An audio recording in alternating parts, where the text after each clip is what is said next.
ஓடி விளையாடு ஓய்ந்திருக்கலாகாது.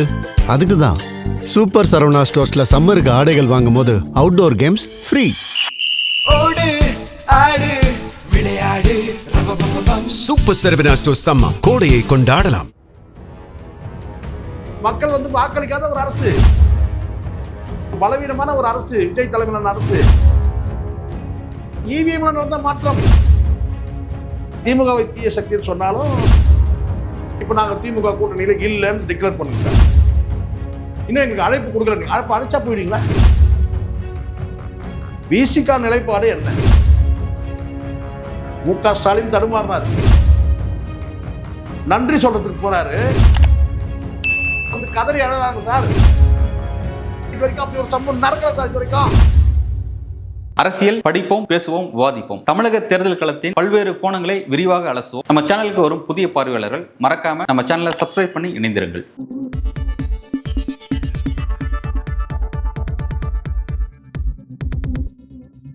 News focus Tamil நேயர்களுக்கு வணக்கம். இன்று நம்மோடு இணைந்திருப்பவர் அரசியல் விமர்சகர் சேக்குவரா ஜெய்சங்கர் அவர்கள். வணக்கம் சார். வணக்கம் சார். வணக்கம். தமிழக தேர்தலில் தாவேகா வெற்றி பெற்றிருந்தாலும் ஆட்சி அமைப்பதற்கு தேவையான அந்த பெரும்பான்மை எண்ணிக்கை கிடைக்காம விசிகா, சிபிஎம், சிபிஐ, காங்கிரஸ் போன்ற கட்சிகள்கிட்ட ஆட்சி அமைப்பதற்கான அந்த ஆதரவு கடிதத்தை கொடுத்துருக்காரு. எப்படி சார் பாக்குறீங்க? இல்லை, யாரும் எனக்கு தெரிஞ்சு காங்கிரஸாரோட வேற யாரும் இது வரைக்கும் தரல சார். சொல்ல கம்யூனிஸ்ட் கூட இன்னும் அழைக்கலன்னு சொல்றாங்க. அண்ணன் திரும்ப கொஞ்சம் குழன்றாரு. பார்த்துட்டு தான் இருந்தோம். சரிங்களா? இவங்க மதசார்பற்ற கூட்டணியிலே வெற்றி பெற்றவங்க சார். இங்கே விஜய் மதசார்பற்ற கூட்டணி இல்லைன்னு சொன்னால் கூட அவங்க என்ன மாதிரியான கருத்து தெரிவித்தாங்க அவங்களுடைய உங்களுக்கு தெரியும் நினைக்கிறேன். அதாவது டிக்ளேர் பண்ணி சொல்லவே இல்லை. எங்கேயுமே திமுக மதசார்பற்ற கூட்டணின்னு சொன்ன அறிவித்துட்டா கூட அதே நிலைப்பாட்டில் டிவிகே இருந்தாங்கன்னு சொல்ல முடியாது. சரிங்களா? டிவிகே தரப்பில் மதசார்பற்ற சமூக நீதினு சொன்னாங்க. மதசார்பற்றது தான் சமூக நீதியே. அதுதான். அது என்ன தனியாக மதசார்பற்ற சமூக நீதினு ஒன்று தனியாக அறிவிச்சாங்க. வித்தியாசமாக உங்களுக்கு தெரியும். எப்படி திராவிடமும் தமிழ் தேசியம் இரண்டு கண்கள் சொன்னாங்க, அந்த மாதிரி தான் அவங்க அறிவிச்சாங்க. ஒரு நிலைப்பாட்டில் இல்லை. அதை தாண்டி திருமாவர்கள் ஏற்கனவே என்ன சொன்னாங்க கேட்டால் ஆர்எஸ்எஸ்ஸை பெற்றெடுத்த குழந்தைகள்னு சொல்லி விஜயும் சீமானையும் குறிப்பிட்டதெல்லாம் உங்களுக்கு தெரியும் கடந்த காலத்தில். அப்படிங்கும்போது ஒரு தெளிவாக தெரியுது பார்த்தா இது ஒரு தீய சக்தி, தூய சக்தின்னு சொல்லி பேசிட்டு திமுகவை தீய சக்தின்னு சொன்னாலும் அந்த கூட்டணியில் நீங்கள் அந்த பங்கேற்றீங்கல்ல, அப்போ இதில் உங்களுக்கு தானே அந்த குற்றச்சாட்டை உங்களுக்கு தானே பொறுப்பு இருக்குது. அப்போ இந்த இடத்துல திரும்ப பார்த்தீங்கன்னா ஒரு தெளிவான ஒரு அரசியல் பார்வை இல்லாமல் கொஞ்சம் தடுமாறுறதை பார்த்தணும். கொஞ்சம் லேசாக தடுமாறு, ரொம்ப இல்லை. அதுதானே கம்யூனிஸ்ட் தலைவர் என்ன சொன்னாங்கன்னா எங்களை இன்னும் அழைக்கலன்னு சொன்னாங்க. அழைப்பு கொடுத்த பிறகு நாங்கள் மறு பரிசீலனை செய்வோம்னு சொல்லி சொன்னாங்க. அப்போது இந்த இடத்துல திமுகவை கேட்டிருந்தாலும் கூட பளிச்சுன்னு சொல்லிட்டு இருப்பாங்க. இப்போ ஓஎஸ் மணியன் கிட்ட கேட்குறாங்க, நீங்கள் ஆதரவு அளிப்பீங்கன்னு கேட்டால் அந்த முடிவு இன்னும் பார்த்தீங்கன்னா எடுக்கவே இல்லை. எடப்பாடி அந்த மாதிரி ஆதரவளிக்கிற முடிவு எடுக்கல நாங்களா அப்படின்னு சொல்லி சொல்கிறாரு. ஸோ லீமாரோஸ் கேட்டாங்கன்னா அவங்க தடுமாறி பதில் சொல்கிறாங்க. இது பேச்சுவார்த்தை நடந்தாங்க. அவங்க யார் சார்? இப்போ தானே சார் அவங்களே இந்த சீட்டு வாங்கி இப்போ தான் சார் லால்குடி அவங்க இன்னும் அவங்களே அந்த எக்ஸைட் வெளியே வரல. இது லால்குடி எம்எல்ஏ அவ்வளோதானே தவிர அது கேட்டால் அதிகாரப்பூர்வ செய்தி தொடர்பாக சொன்னால் தான் நம்ம ஏற்றுக்க முடியுமே தவிர இப்போ திரும்ப சொல்கிறாருன்னா அவர் விசிகா தலைவர், கம்யூனிஸ்ட் சொன்னால் அதுக்கு அவங்க தலைவர், அவங்க பொறுப்பில் இருக்கிறாங்க. லீமாரோஸ் என்ன பொறுப்பில் இருக்கிறாங்க? அதிமுகவில் அவங்களே முன்னாள் நாள் சேர்ந்தாங்க, நேற்று ஜெயிச்சாங்க, அவ்வளோதானே. ஸோ அதனால் இப்போ ஓஎஸ் பண்ணி சொல்கிற ஒரு அடுக்கு எடுத்து முடியும் ஒரு சீனியர் லீடர் ஏடிஎம்கேல. அதனால் இதெல்லாம் தடுமாற்றங்கள் இருக்குது. முடிவாகவே இல்லை. தேதி அறிவிச்சிட்டாங்க, 7ஆம் தேதி பதவி ஏற்றுக்கிறோன்னு சொல்லிட்டு இனிமேல் தான் யார் யாரோட இருக்கிறாங்கன்றது தெரிய போகுது. சிவி சண்முகம் தலைமையிலான எம்எல்ஏ குழுக்கள்லாம் விஜய் ஆதரிக்க போறதாகவும் தகவல் வந்துட்டு இருக்கு. அதுக்கு வாய்ப்பு இருக்கா? பலரும் கூட சொல்றாங்க. நேற்றைய தினம் சில பேர் இந்த டிபேட்ல பங்கேற்ற நபர்களோட பேசும்போது அவங்க அரசியல் சார்ந்து கருத்துக்கள் சொல்றது பிரச்சனை இல்லை, இன்னொரு அரசியல் கட்சி சார்ந்து கருத்து சொல்லும் போது அந்த மாதிரி சில கருத்துக்கள் வைக்கிறாங்க. என்னன்னா அதிமுக பிளவுபட்டு ஒரு பிரிவு டூத்தேர் பிரிவு போய் ஆதரிக்க போறாங்க, என்ன செங்கோட்டை உடைச்சி கொண்டு போயிடுவாரு, இதெல்லாம் சொல்றாங்க. இதெல்லாம் நடந்தால் மட்டும்தான் சார் நம்ம பேச முடியும். ஒரு யூகத்தின் அடிப்படையில் நம்ம அதை பேச முடியாது. இப்போ ஏற்கனவே அதிமுக ஐஸ் கட்டி மாதிரி கரையுதுன்றதுலாம் எந்த சந்தேகமும் கிடையாது. சரிங்களா? அதில் நமக்கு இல்லை. ஆனால் அதே சமயத்தில் ஒரு விஷயம் நடக்காமல் இப்படி ஒரு யூகத்தில் நம்ம சொல்லி அதை நம்ம இன்னும் நான் டிவிக்கு வலிமை சேர்க்குற மாதிரி தான் அது ஆகுமே தவிர எனக்கு தெரிஞ்ச வரைக்கும் இந்த மாதிரி தகவல் எதுவுமே இல்லை. ஒரு குறிப்பிட்ட ஒரு சில அரசியல் கட்சிகள் தலைவர்கள் ஊடகத்தில் பேசும்போது அந்த தடுமாற்றம் தெரியுது, அதை பற்றி பேசுகிறோம். இப்போ திரும்ப பேசும்போது ஒரு தடுமாற்றம் தெரியுது, அதை நம்ம பேசுகிறோம். காலையில் ஒரு செய்தி வெளியிடுறாரு, மறுநாள் காலையில் வந்து ஸ்டாலினை போய் சந்தித்து பேசுகிறத நம்ம பார்க்குறோம். அதனால் நம்ம உறுதியாக நம்ம வந்து எதுவும் சொல்ல முடியாது. தடுமாற்றங்களை வச்சு நம்ம வந்து இவங்க போய் சேர்ந்துடும் அப்படின்னு எதை சொல்றீங்க? இப்ப தாவேகா கூட விசிக போக வாய்ப்பு இருக்குன்றீங்களா? இல்லை, அவர் அண்ணன் திரும்ப பேசுகிற ஸ்டேட்மெண்ட் சொல்கிறேன் நான். நீங்கள் ஏற்கனவே ஒரு தெளிவாக சொல்லிட்டீங்க, கூட்டணிக்கு அழைச்ச போது கட்டினா சூழ்ச்சி இருக்குது இது பின்னாடின்னு சொல்லிட்டு நீங்கள் கூட்டணிக்கு போகலன்னு சொல்லிட்டீங்க. கூட்டாட்சியை வந்து ஆதரிக்கிற இடத்துல இருக்க திரும்ப வந்து அழைக்கிறாங்க வந்து தாவேகா தரப்பை வந்து பார்த்தீங்கன்னா வந்து கூட்டணிக்கு அழைக்கும் போது அதில் சூழ்ச்சி இருக்குது, அதனால் நான் போகலன்றாரு. அதுக்கு பிறகு தான் உங்களுக்கு தெரியும் ஆதவர்ஜனா வந்து கட்சியை விட்டு நீக்கப்படுறாரு, வெளியேறதுலாம் அதெல்லாம் இருக்குது. இப்போ வந்து அவர் என்ன சொல்கிறார், அதுக்கு பிறகு அவர் சொன்ன ஸ்டேட்மெண்ட் கேட்டிங்கன்னா வந்து ஒரு கட்டத்தில் வந்து பிரச்சாரத்தின் போதே சொல்கிறாரு கேட்டால், ஆர்எஸ்எஸ் பெற்ற திருப்பரங்குன்றத்தில் சொல்கிறாரு, ஆர்எஸ்எஸ் பெற்றெடுத்த குழந்தைகள் யார்? விஜயும் சீமானும். இப்போ எப்படி அந்த குழந்தை வந்து எப்படி மாறிடுச்சு சொல்லுங்கள்? அந்த குழந்தை யார் தத்தெடுத்தாங்க? அப்போ காங்கிரஸ் தத்தெடுத்துச்சின்னு சொல்லுவீங்களா? அதே தெளிவாக சொல்லலை, காங்கிரஸ் ஆதரிக்குது அதனால் நாங்களும் ஆதரிக்கிறோம் அப்படின்னு சொல்கிறீங்களா? அப்படி சொல்லலை. இப்போ என்ன சொல்கிறீங்கன்னு கேட்டிங்கன்னா வந்து ஒரு பெரிய வெற்றி கிடச்சிருக்கு, கூட்டாட்சி தத்துவத்துக்கு நம்ம முன்மொழிஞ்சோம், இப்போ அதுக்கு வந்து வெற்றி கிடச்சிருக்கு. இங்கே வாக்கு சதவீதம் வந்து இங்கே மக்கள், அதாவது கிட்டத்தட்ட ஒரு 8 மாவட்டங்களில் 28 தொகுதிகளில் வந்து வாக்கு பெறலை டிவிக்கே. ஒருவேளை அங்கே வாக்கு பெற்றிருந்தாங்கன்னா இந்த மெஜாரிட்டி கூட கிடச்சிருக்கிறதுக்கான வாய்ப்பு இருக்குது. அந்த மெஜாரிட்டி எதனால் கிடச்சிருக்குதுன்றதெல்லாம் ஒரு பெரிய கேள்வியாக இன்றைக்கி வரைக்கும் சந்தேகத்தில் இடமா இருக்குது சார். இவிஎம்மில் சில கோளாறுகள் நடந்ததுன்ற தகவல் வந்து வெளியாகிட்டு இருக்கு. சந்தேகத்துக்கு இடமான பல கேள்விகள் இருக்குது. அதெல்லாம் ஒரு பக்கம் இருக்கட்டும். விசிகா நிலைப்பாடு என்ன? நாங்கள் மதசார்பற்ற கூட்டணியில் வந்து வலிமையாக நாங்கள் இன்னும் தொடர்ந்து இருப்போம். அதனால் வந்து தாவேகா அழைப்பே விடுத்தாலும் கூட நாங்கள் ஆதரவு தெரிவிக்க மாட்டோம்னு சொன்னால் பளிச்சுன்னு சொன்னால் முடிஞ்சிடுச்சு இல்லை. அதனால் கம்யூனிஸ்ட்டுகள் கூட நாங்கள் சேர்ந்து இணைந்து நாங்கள் வந்து செயல்படுறோம். நாங்கள் இடதுசாரிகளோடு சேர்ந்து செயல்படுறோம். ஏன் நீங்கள் சேர்ந்து செயல்படுறீங்க? தனித்தனியாக தானே சீட்டு வாங்கினீங்க. அவங்க வந்து 8 தொகுதி வாங்கினீங்க. அப்போனா நீங்கள் என்ன ஷேர் பண்ணியா கொடுத்துட்டீங்க கம்யூனிஸ்ட்டுகளுக்கு? சொல்லுங்கள், நீங்களே சொல்லுங்கள். 4 சீட்டு கொடுக்கும்போது இல்லைங்க நாங்கள் வந்து ஏன் 4 கொடுக்குறீங்க, நாங்கள் எங்ககிட்டேருந்து ஒரு 2 கொடுக்குறோம் சொன்னீங்க. இல்லை தனித்தனியாக தானே சீட்டு வாங்கினீங்க. அப்புறம் நாங்கள் ஒன்றா இணைந்து செயல்படுவோம், இடதுசாரிகளோடு சேர்ந்து செயல்படுவோம், இணைந்து செயல்படுவோம் ஏன் சொல்கிறீங்க? இதெல்லாம் வந்து எதுக்குன்னு கேட்டிங்கன்னா, நாங்கள் 2 சீட்டோட போனோம்னா ரேட்டு கம்மியாக இருக்கும், கம்யூனிஸ்டோட சேர்ந்தோம்னா அது வந்து அந்த ரெண்டும் கம்யூனிஸ்ட் முடிவு எடுப்பாங்கன்னு நினைக்கிறீங்க இடதுசாரிக்கு? சார் கம்யூனிஸ்டில் சொல்லக்கூடிய ஸ்டேட்மெண்ட் பாருங்க சார், எங்களுக்கு இன்னும் அழைப்பு கொடுக்கலன்றாங்க. அழைத்தாலும் நாங்கள் அது சம்மந்தமாக மதசார்பு கூட்டணியிலே செயல்படுவோம்னு அவங்க தானே சொல்கிறாங்க. சார் நான் சொல்கிறது என்னென்னா, ஒரு கருத்து கேட்கும் போது நீங்கள் மதசார்பற்ற கூட்டணியில் இருக்கிறீங்க.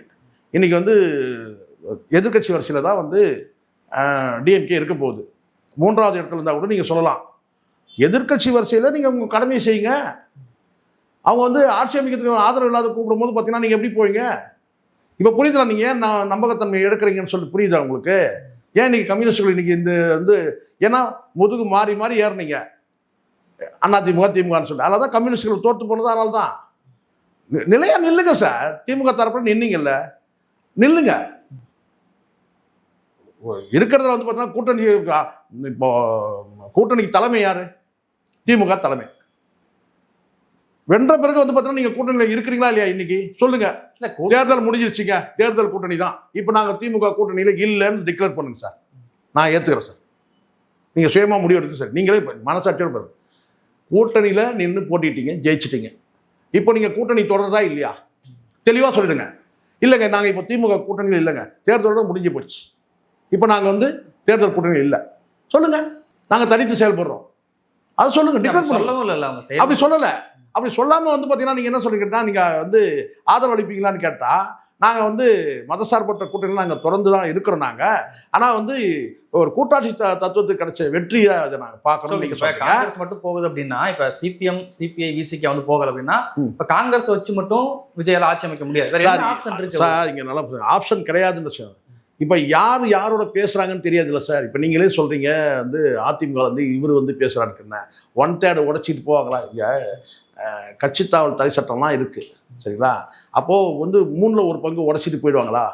அப்படி பிளவுபடக்கூடியதை வந்து பார்த்திங்கன்னா வந்து பாஜக விரும்புமா? பாஜக ஒரு பார்ட்னராக இருக்குது. அப்போ பாஜகவோட தூண்டுதல்லையே இது நடக்குமா? இது நம்ம எதுவுமே முடிவெடுத்து சொல்ல முடியாது சார். கடந்த காலத்தில் இதே நம்பிக்கை, அதாவது நம்பிக்கைத்துறை, இப்போது உதாரணம் ஜேஜா பிரிஞ்ச போது இதே பிரச்சனை வந்துச்சு. ஒரு கிட்டத்தட்ட ஒரு 15 எம்எல்ஏக்கள் வந்து சப்போர்ட் குறைஞ்சிச்சு. 15 நினைக்கிறேன், 16 நினைக்கிறேன். இல்லை, அப்போ வந்து 27 28 வச்சிருக்கிறாரு கலைஞர்.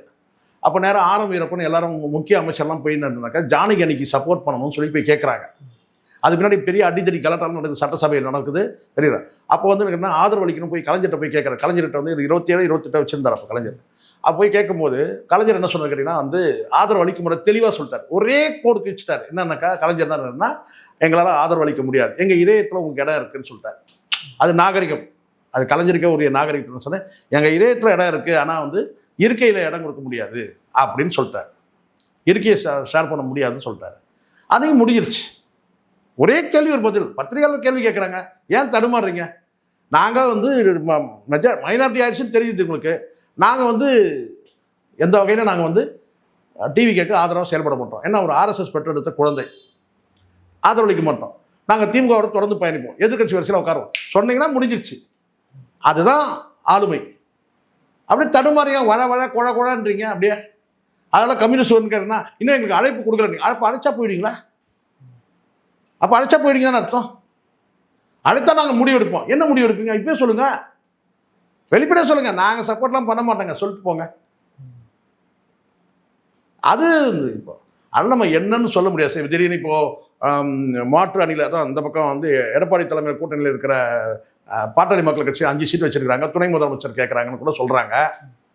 ஒருவேளை அந்த 5 இந்த 5 எந்த 5 காங்கிரஸ் 5யும் PMK 5 அப்புறம் ஒரு சீட்டு குறையுது இல்லையா? அந்த ஒன்றை வந்து பார்த்தீங்கன்னா ஒரு பிரேமலதா இழுத்தாங்கன்னா என்ன செய்ய முடியும்? இந்த பிரேமலதா மறுத்துருக்காங்க. நாங்கள் இது மதச்சார்பற்ற கூட்டணியில் தான் செயல்படணும். அதான் அது மறுத்து தான் வரணும். ஏன்னா நம்ம கடைசி நேரத்தில் என்ன நடக்குன்றது சொல்ல முடியாது சார். அதுக்கப்புறம் இப்போது நல்லா புரிஞ்சுங்க, இங்கே தான் நீங்கள் ஒரு விஷயத்த புரிஞ்சுக்கணும்.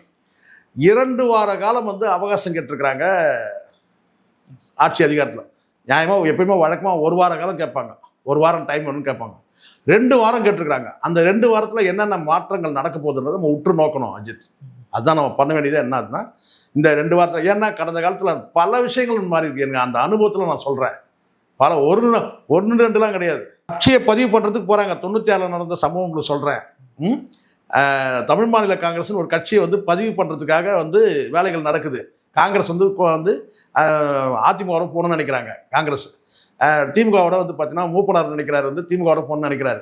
காங்கிரஸ் பிளவுபடுது. பெரும்பான்மையான காங்கிரஸ்காரர்கள் வந்து பார்த்தீங்கன்னா வந்து மூப்பனார் பக்கம் வந்துட்டாங்க. புதுசாக கட்சியை வந்து தேர்தலுக்கு 15 நாள் தான் இருக்குது. கட்சியை பதிவு பண்ணுறதுக்காக வேலைகள் நடக்குது, போகிறாங்க.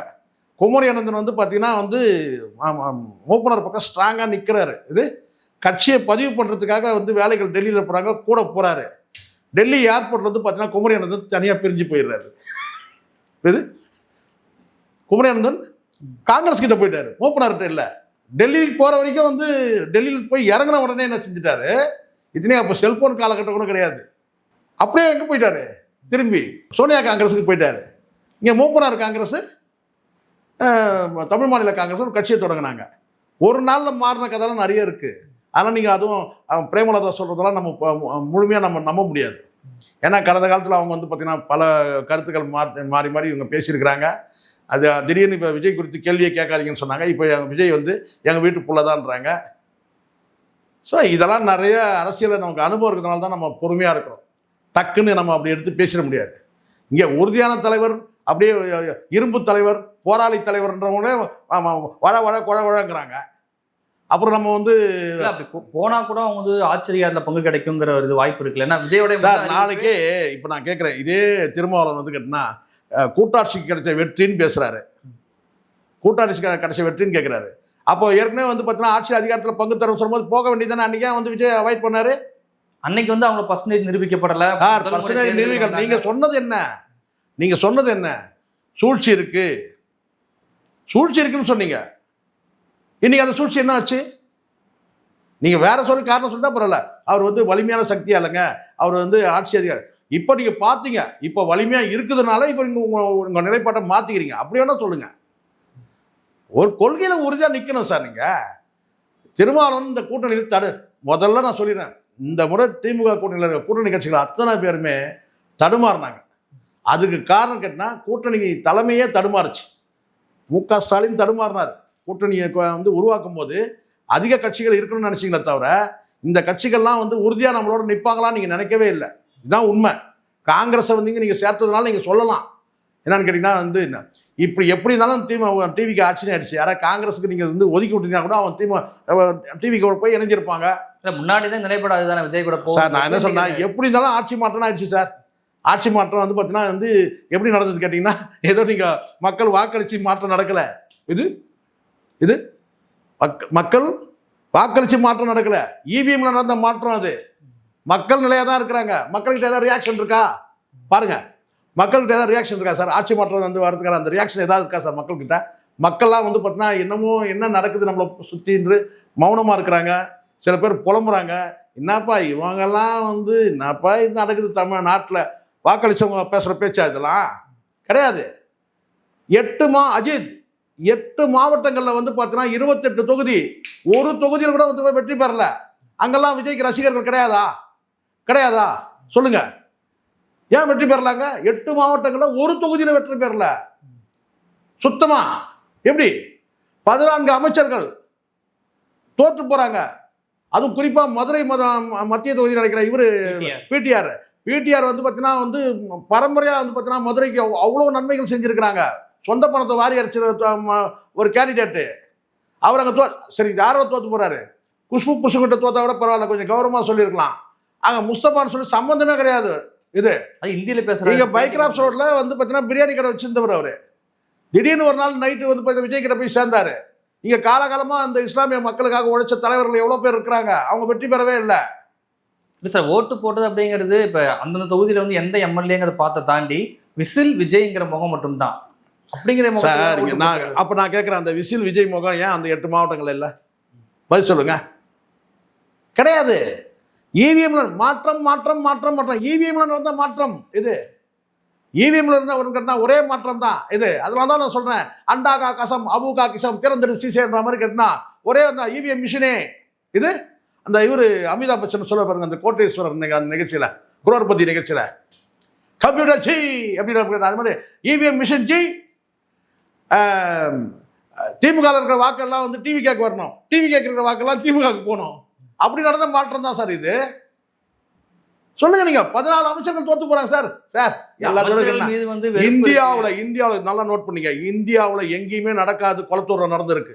என்ன சொல்லுங்க பார்ப்போம். இந்தியாவில் எங்கேயுமே நடக்காத ஒரு விஷயம் குளத்தூர்ல நடந்திருக்கு. என்ன தெரியுமா உங்களுக்கு? தோற்று போன ஒரு வேட்பாளர் நன்றி சொல்றதுக்கு போறாரு. அவர் கண் கலங்கினா கூட பரவாயில்ல, அவரை பார்த்து வந்து பார்த்தீங்கன்னா வந்து மாடியிலையும் வந்து பார்த்தீங்கன்னா வந்து கடை வீதிகளும் எல்லாரும் வந்து கதறி அழகாங்க சார். இந்திய வரலாற்றில் தமிழ்நாட்டில் இது வரைக்கும் அப்படி ஒரு சம்பவம் நடக்கல சார். இது வரைக்கும் என்ன சொல்றீங்க நீங்க? எப்படி மாற்றம் நடந்து சொல்றீங்க நீங்க? இந்தியாவில் உலகத்தில் எங்கேயும் நடந்திருக்காது இந்த மாதிரி. தோற்று போன வேட்பாளர் வந்து நன்றி சொல்றதுக்கு போறாரு. அங்க வந்து வாக்களித்த மக்கள் வந்து கண்ணீர் விட்டு கதறாங்க.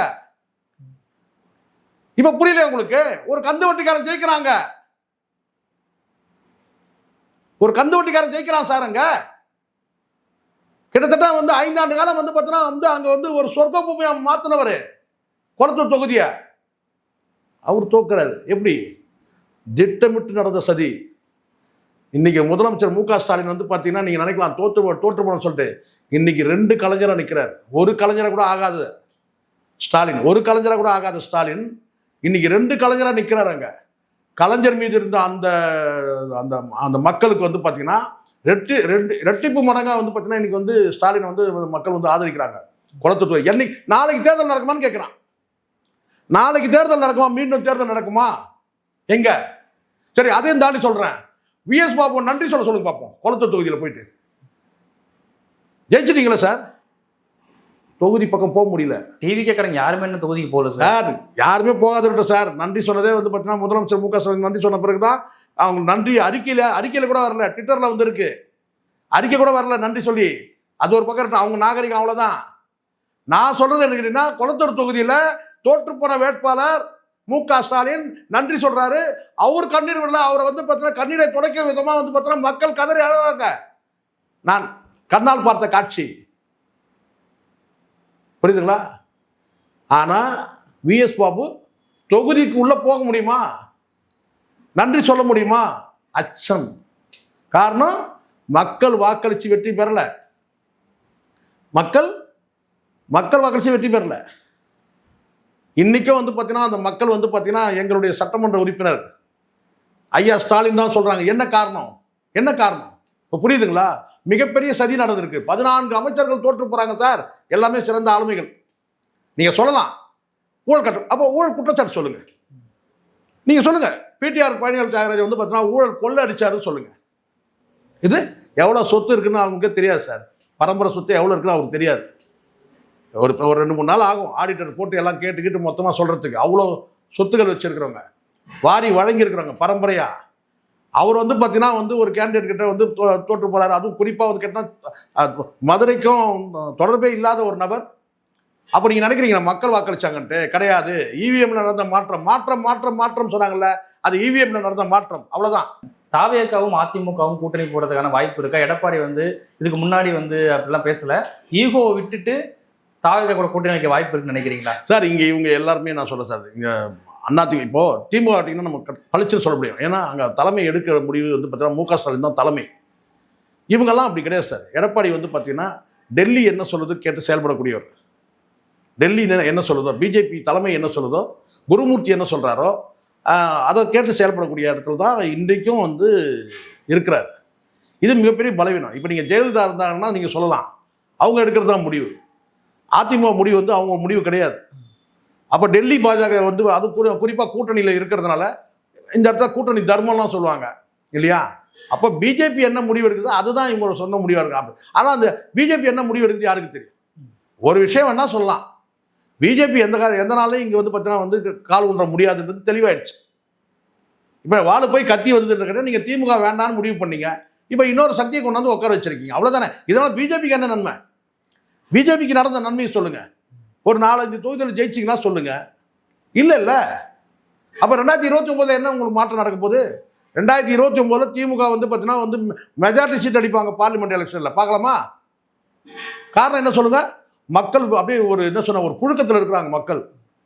இந்த புழுக்கத்தில் இருக்கிற அத்தனையும் வந்து பார்த்தீங்கன்னா நாளைக்கு வந்து வேற வழியே கிடையாது.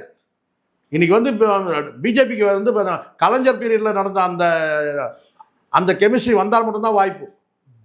வாஜ்பாய்க்கும் கலைஞருக்கும் ஒரு கெமிஸ்ட்ரி பாருங்க, அந்த மாதிரி ஒரு கெமிஸ்ட்ரி வந்தால் மட்டும்தான். மு க ஸ்டாலினுக்கும் பிஜேபிக்கும் ஏதாவது கெமிஸ்ட்ரி ஏற்பட்டால் மட்டும்தான் பார்லிமெண்ட் எலெக்ஷன்லேயே ஜெயிக்க முடியும். இல்லைன்னா காலி. டிவிக்கேவும் காலியாகும் பார்லிமெண்ட் எலெக்ஷனில், ஏடிஎம்கேவும் காலியாகும், பிஜேபி சேர்ந்து காலியாகும். நான் ஏதோ ஒரு ஜோசியம் சொல்ல நினைக்காதீங்க. மக்கள்கிட்ட அந்த புழுக்கம் இருக்கு. இன்னைக்கு வரைக்கும் வந்து பார்த்தீங்கன்னா மக்கள் வந்து பார்த்தீங்கன்னா வந்து பிஜேபி வாக்களிக்கூடாது தெளிவாக இருக்காங்க. ஏன் சொல்லுங்க? அன்னைக்கு அப்போலோவில் நடந்த அரசியல் அவங்க விட்டுட்டு நியூட்ரலாக இருந்தாங்கன்னா ஒன்றுமே இல்லை. அன்றைக்கி வந்து உள்ள நுழைஞ்சி வந்து இபிஎஸ் வரணும், வந்து ஓபிஎஸ் வரக்கூடாது, வந்து சின்னம்மா மீது நடவடிக்கை எடுப்பு, அது இப்படி அப்போலோ அரசியல் காரணம் தான் இன்றைக்கி வரைக்கும் வந்து பார்த்தீங்கன்னா பிஜேபி வந்து தமிழ்நாட்டை முளைக்க முடியாமல் தவிக்கிறது. இப்போ நீங்கள் மேலும் மேலும் வந்து மக்கள் விரோதம், மக்களே வாக்களிக்கவே இல்லை. நீங்கள் நினைக்கிறீங்க, நான் இப்போவும் சொல்கிறேன், அந்த பேரிகார்டு உடைச்சிட்டு வந்தோமா அவன் வந்து எல்லாம் இருக்குது 3%, ஒரு 10%, 3%, மீதி இருக்க 7%, 100%, 30% வந்து பார்த்தா விஜய்க்கு தொண்டர்கள் வாக்களிச்சுதான் இருக்கட்டும் சார், விசிலடிச்சா குஞ்சுகள் வாக்களிச்சதாவே இருக்கட்டும் சார். மீதி இருக்கிறது வந்து 70% எங்கேருந்து வந்தது? பெண்கள் ஓட்டு, நீங்க மாற்றம் வந்து இல்லை சார், ஓட்டு இருக்கு. அதுதான் சார் நான் திருப்பி நான் சொல்றேன் பாருங்க. இது அத்தனையும் பெண்கள் எல்லாருமே கேட்டீங்கன்னா நீங்க விஜய் ரசிகர்களாவே நீங்க எடுத்துங்க, 30% தான். மீதி இருக்கிற 70 எங்கிருந்து வந்தது? ஆண்டி இன்கம்பன்சி இருக்கு. சரி சார், இங்க ஒரு மாற்றம் வேணும், மாற்று ஆட்சி வேணும், 2 திராவிட கட்சிகள் வேணும், 3வது மாற்று வரணும் கூட ஒரு 20% வச்சுங்க சார், 50% சார். மீதி 50% எங்கிருந்து வந்தது? அந்த மாற்றம் நடந்திருக்கு. இவிஎம்ல நடந்த மாற்றம் தான். ஏன்னா சந்தேகம் வலுவாது இல்லை. 8 மாவட்டங்கள்ல 28 தொகுதிகளில் ஒரு தொகுதியோட ஜெயிக்கல சார். நீங்க சொல்லுங்க. இன்னும் பல தொகுதிகளில் வந்து பார்த்தீங்கன்னா வந்து வாக்கு வித்தியாசம் வந்து பார்த்தீங்கன்னா கம்மி, வெற்றி பெற்றதுலையே. திருப்பத்தூர்ல ஒரு வாக்கு வித்தியாசம். அதுதான் நான் சொல்றேன், அது மாதிரி 250 வாக்கு. ஸோ இதெல்லாம் பார்த்தீங்கன்னா ஒரு மைனாரிட்டி கவர்மெண்ட் வந்திருக்கு. இன்னைக்கு ஒரு பலவீனமான ஒரு அரசு, விஜய் தலைமையிலான அரசு. பதிவு பண்ணுங்க தைரியமா.